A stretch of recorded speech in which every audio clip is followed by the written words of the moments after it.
দেশের বাইরে আমি যাব না, কারণ দেশের বাইরে আমার কোনো ঠিকানা নাই, আমার কোনো কিছু নেই। দেশের বাইরে আমি যাব না, এই দেশেই আমি থাকব, এই দেশেই আমার জন্মস্থান, এই দেশেই আমার মৃত্যু হবে, এই দেশের মানুষের কাছে মধ্যেই আমি বেঁচে থাকতে চাই, সেজন্য আমি যাইনি। মানুষ পিঁপড়ার মতো চারদিক থেকে ছুটে আসতেছিল, চারদিক থেকে মানুষ পিঁপড়ার মতো ছুটে আসছে তাকে ভালোবাসা দেখানোর জন্য।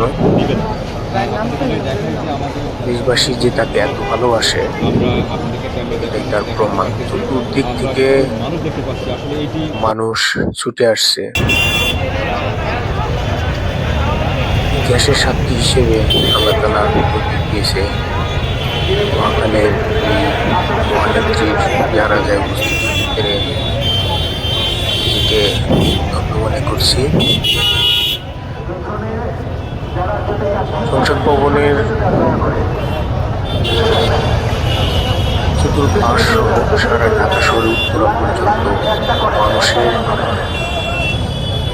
সয়লাভ, স্মৃতির সয়লাভ রয়েছে।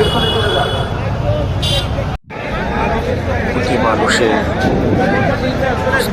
এই জানাজাতে আল্লাহ তাআলা ওনাকে কবুল করেছেন। আমি প্রথমে সংসদ ভবন চত্বর পর্যন্ত যাই, পরে ঠেলে বাইরে আসতে হয়। এসে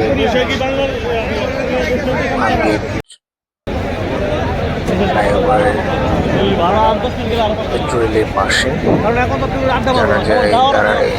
জানাজার সুযোগ পাই। আল্লাহ তাআলা এই মহান নেত্রীকে জান্নাতের উচ্চ মাকাম দান করুন। আমিন।